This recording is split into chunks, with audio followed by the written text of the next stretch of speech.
गाजीपुर में, पूर्वांचल में, पूरे उत्तर प्रदेश में एक ही न गैंग रहा है, मुख्तार का गैंग। ओके आगे गैंग न ओके पीछे गैंग, 191 गैंग। दुनिया से गए हुए 2 साल हो गया, लेकिन उसी गैंग की चर्चा पे जी रही है पुलिस, अपना एक बाल बुलंद कर रही है। ये गैंग कहां से आ गया? कटरा गैंग। कैसे नाम आ रहा कटरा गैंग का? अगर है कटरा गैंग तो इसका इनपुट क्यों नहीं मिला? अगर इसका इनपुट था तो इस पे एक्शन क्यों नहीं हुआ? कोई जवाब है इनके पास? कहां है इनकी एलआईओ? कहां है इनकी सीआईडी? कैसे व्यवस्था चल रही? चाक चौबंद व्यवस्था का दावा करने वाले 2 दिन 4 दिन 2 दिन पहले, 1 दिन पहले बगल के जनपद मऊ में मुख्यमंत्री आते हैं, क्या क्या बोल के चले जाते हैं।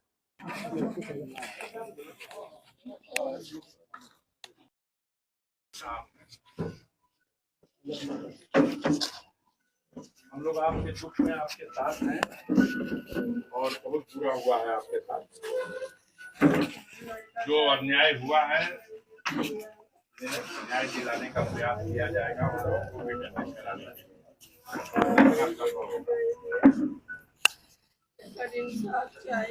जरूर जरूर जरूर उस लड़ाई में हम लोग आपका साथ देंगे, पूरा दिल खोल के साथ देंगे। सांसद जी आज जो है कमलेश बिंद के घर पर आए हैं, परिवार के लोगों से मुलाकात भी की है, क्या क्या बतलाएंगे? देखिए, घटनाओं का एक क्रम है। सबसे पहले यहाँ एक होटल व्यवसायी की हत्या हुई, उनके द्वारा एक प्राथमिकी दर्ज कराई गई जिसमें 4 लोगों को हत्या के लिए आरोपी बनाया गया। उसके बाद जो दूसरी घटना हुई है उसी सिलसिले की कड़ी के तौर पर वो हुई है, यहाँ पर कमलेश बिंद जो इस घर का 3 भाइयों में सबसे छोटा बेटा था, उसको पुलिस ने बताया कि हमने पुलिस मुठभेड़ में यहीं आदर्श गांव के समीप कहीं गोली में मुठभेड़ में मार दिया। अब तमाम तरह के सवाल उठ रहे हैं, आप लोग भी सोशल मीडिया के माध्यम से और तमाम बड़े नेताओं ने भी इस सवाल को उठाया है। तो उस घटना के लिए आरोपित व्यक्तियों में से एक जो कमलेश बिंद है, क्या सही मानों में यह मुठभेड़ हुई है? क्या ये सही नहीं है कि उसे बिहार प्रांत से यहाँ की पुलिस जाकर के पकड़ के लाई है? उसके साथ 2 अन्य लोगों को जो वहीं के थे उनको भी पकड़ के लाई, और 1 दिन यहां रखने के बाद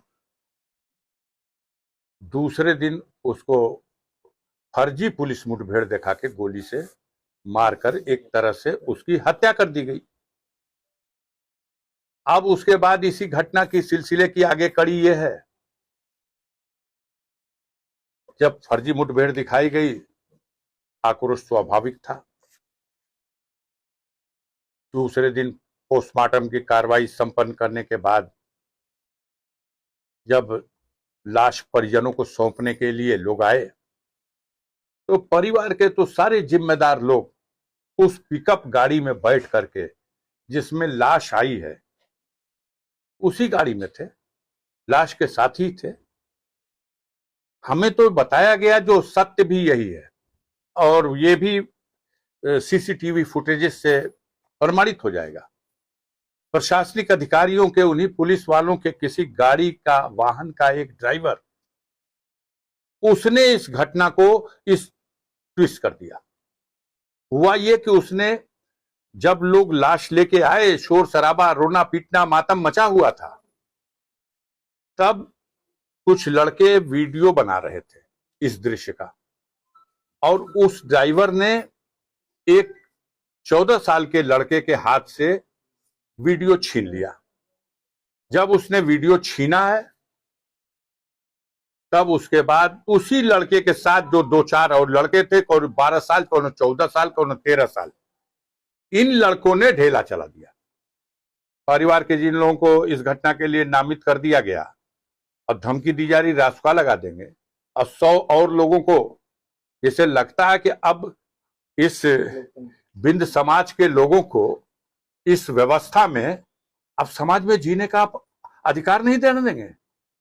घर में घुस करके शमशान घाट से जो उसकी चिता को अग्नि दे रहा है उसको आप उठा लेंगे, उसके घर में घुस करके महिलाओं को मारेंगे, उसकी विधवा को मारा है, उसकी मां को मारा है, उसकी दादी को मारा है, सारा सामान तोड़ के कूच के फेंक दिया गया है।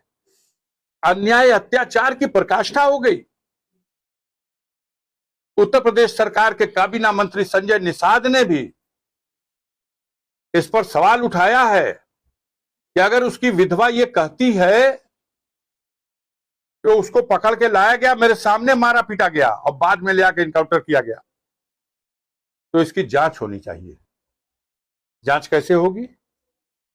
क्या एसडीएम साहब, एडीएम साहब और मजिस्ट्रेट साहब से जांच होगी? तो ये तो एक प्रक्रिया है कि किसी की भी मुठभेड़ में मौत होगी, पुलिस कस्टडी में मौत होगी, जेल के अंदर मौत होगी, तो उसकी एक मजिस्ट्रेटियल जांच बैठा दी जाती है, खाना पूर्ति करने के लिए, कमियों को लुकना फिलअप करने के लिए जांच होनी। उसके भाई ने जो तहरीर दिया है उस तहरीर को अब मुकदमा भी पंजीकृत करा लिया जाए और उस मामले की जांच सीबीआई को सौंप दी जाए। तीनों घटनाओं की जांच दे दीजिए सीबीआई को। जिस घटना में पुलिस के ऊपर ही आरोप है, पुलिस जांच करेगी, न्याय मिलेगा। आप उस हत्याकांड की भी, जो हत्या हुई है राय साहब की, उसकी भी जांच, और जो ये कमलेश बिन की मुठभेड़ की कहानी है इसकी भी, और जो उसके गांव में पुलिस पर पथराव हुआ है या उसके घर में घुस के पुलिस ने जो मारपीट और तांडव किया है, इसकी भी जांच सौंप दीजिए। केंद्रीय जांच ब्यूरो को हो जाने दीजिए निष्पक्ष जांच। आप क्यों नहीं एक नया कानून बना देते? अगर इस सरकार की यह मानसिकता है कि कोतवाल साहब और एसपी साहब ही तय कर देंगे कि किसको क्या सजा दी जाए, आप एक कानून बनवाइए, संसद में बनाइए, विधानसभा में बना दीजिए कि उत्तर प्रदेश में न्यायपालिका को जिम्मेदारियों से मुक्त कर दिया जाए और कोतवाल को ही न्यायिक अधिकारी बना दिया जाए, एसपी साहब को ही हाईकोर्ट का चीफ जस्टिस का अधिकार दे दिया जाए। यही लोग तय कर दें कि किसके पैर में गोली मारनी है, किसको छाती में गोली मारनी है।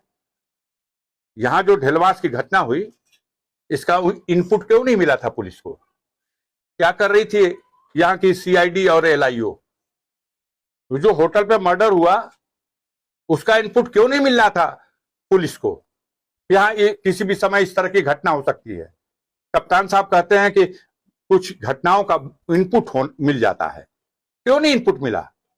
क्यों नहीं इस पर विचार किया जाता कि इतना बड़ा होटल प्रतिष्ठान जहां दारू और बार और पीने की भी व्यवस्था, वहां सीसीटीवी कैमरा क्यों नहीं है?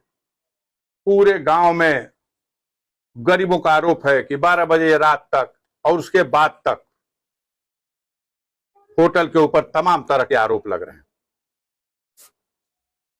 स्कूलों में, व्यापारिक प्रतिष्ठानों पर, बाजारों में, चौराहों पर, हर जगह सीसीटीवी लगे हुए हैं।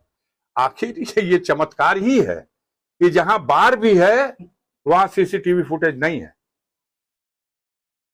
क्यों नहीं है? उससे पता चलता कि ये कमलेश बिन उस घटना में शामिल था कि नहीं, और भी था कि नहीं। अब एक नया नाम आ गया, कटरा गैंग। यहां तो गाजीपुर में, पूर्वांचल में, पूरे उत्तर प्रदेश में एक ही ना गैंग रहा है, मुख्तार का गैंग। ओके आगे गैंग ना, ओके पीछे गैंग। 191 गैंग दुनिया से गए हुए 2 साल हो गया, लेकिन उसी गैंग की चर्चा पे जी रही है पुलिस, अपना एक बाल बुलंद कर रही है। ये गैंग कहां से आ गया? कटरा गैंग। कैसे नाम आ रहा कटरा गैंग का? अगर है कटरा गैंग तो इसका इनपुट क्यों नहीं मिला? अगर इसका इनपुट था तो इस पे एक्शन क्यों नहीं हुआ?